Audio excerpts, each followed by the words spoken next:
সম্মানীয় star cineplex কর্তৃপক্ষ, আপনারা কি দেখতে পাচ্ছেন আজকে শুক্রবার, আজকে বিকেলবেলায় আপনাদের সিনেমা হলে রাজকুমার দেখতে দর্শকের ঢল নেমেছে? আপনারা তো দেখতে পাচ্ছেন। প্রিয় দর্শক বন্ধুরা এবং প্রিয় সাকিবিয়ানরা, একটা ভিডিও এই স্ক্রিনের মধ্যে অ্যাটাচ করছি। অবশ্যই ধন্যবাদ দেব যে সাকিবিয়ান ভাই এই বিষয়টি আমাদেরকে পাঠিয়েছেন এবং তিনিও এই শোটাতে রাজকুমার দেখতে গেছেন।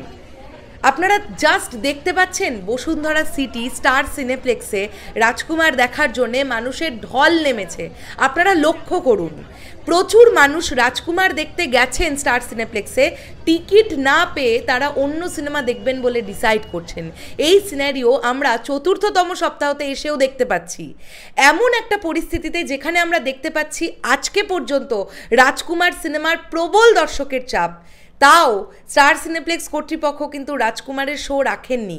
শনি এবং রবিবার একটি করে শো রেখেছেন, মানে এই সপ্তাহে রবিবার পর্যন্ত লাস্ট শো রাখা হয়েছে। তার পরবর্তীতে কিন্তু এখনও পর্যন্ত স্টার সিনেপ্লেক্সের কোনো শাখায় কোনো শো নেই রাজকুমারের। শুধুমাত্র বসুন্ধরা সিটি এবং সীমান্ত সম্ভার এই দুটো জায়গাতেই কিন্তু একটি করে শো চালানো হচ্ছে শুক্রবার, শনিবার এবং রবিবার। তো স্টার সিনেপ্লেক্স কর্তৃপক্ষের কাছে বিনীতভাবে অনুরোধ জানাই যে আপনারা দেখুন আপনাদের সিনেমা হলে বাংলা সিনেমা রাজকুমার দেখার জন্য কি পরিমাণ অডিয়েন্সের ডিম্যান্ড। জানি হলিউড সিনেমা চলছে, জানি বলিউড সিনেমা চলছে, কিন্তু তারপরেও দর্শক যে সিনেমাটি দেখতে চাইছেন আপনারা কি দেবেন না সেই সিনেমাটাকে শো? জানি নতুন সিনেমাকে জায়গা দেওয়ার জন্য আপনারা হয়তো রাজকুমারের শো কমিয়ে দিয়েছেন বা ঈদে রিলিজ হওয়া বাকি বাংলা সিনেমাগুলো আরও দু একটা যে পারফর্ম করছিল ছবিগুলো সেগুলোকেও আপনারা নামিয়ে দিয়েছেন। কিন্তু একটু ভেবে দেখবেন যে দর্শকের চাহিদা কোন সিনেমাটা দেখার জন্য। আমি বলছি না বাকি সিনেমাগুলো দেখার জন্য দর্শকের চাহিদা নেই, কিন্তু এটা চাক্ষুষভাবে প্রমাণিত যে রাজকুমার আজও পর্যন্ত দর্শক কাতারে কাতারে রাজকুমার দেখতে চাইছেন। তাদের মধ্যে অনেকেই টিকিট পেয়েছেন, আবার অনেকেই কিন্তু টিকিট পাননি। তাই একটাই অনুরোধ রাখবো যে সোমবার থেকে বৃহস্পতিবার পর্যন্তও অন্তত একটা করে শো হলেও স্টার সিনেপ্লেক্সের রাজকুমারের জন্য সেই শোটা বরাদ্দ থাকুক। এই বরাদ্দটা অবশ্যই জরুরি আমার মনে হয়। যেখান থেকে দাঁড়িয়ে এইরকম দাবদাহ বাইরে লোকজন সিঙ্গেল স্ক্রিনে বসে ঠিক করে সিনেমা দেখতে পারছে না, তারা তো সিনেপ্লেক্সে সিনেমাটা দেখতে যাচ্ছে। আপনারাই ভাবুন না, না হলে আজকে এতদিন হয়ে গেছে রাজকুমার রিলিজ হয়ে গেছে, এই লম্বা লাইনটা দেখতে পাওয়া যায়?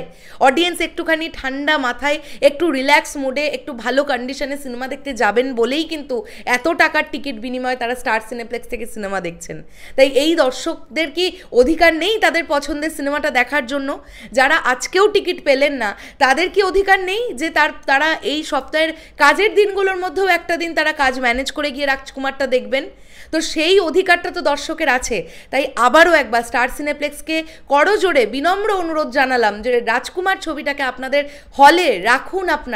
আপনাদের প্রত্যেকটা শাখায় না হলেও অন্তত 3-4টে শাখায় সপ্তাহের প্রত্যেকটা দিনে একটা করে শো হলেও রাখার চেষ্টা করুন।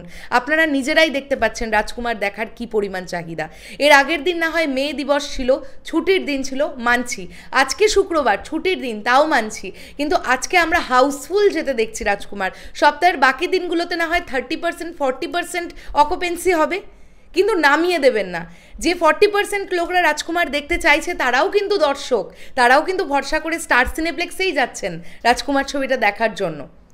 যাই হোক, শেষ করলাম ভিডিওটা। দেখা হচ্ছে আবার খুব শিগগিরই নতুন কোনো ভিডিও নিয়ে। এই বিষয়গুলো নিয়ে কথা বলবার খুব বেশি মানুষ থাকেন না, তো তাই এগুলো নিয়েই কথা বলছি। শেষ করলাম ভিডিওটা। আপনাদের কি বক্তব্য অবশ্যই কমেন্ট করে জানাবেন। টাটা।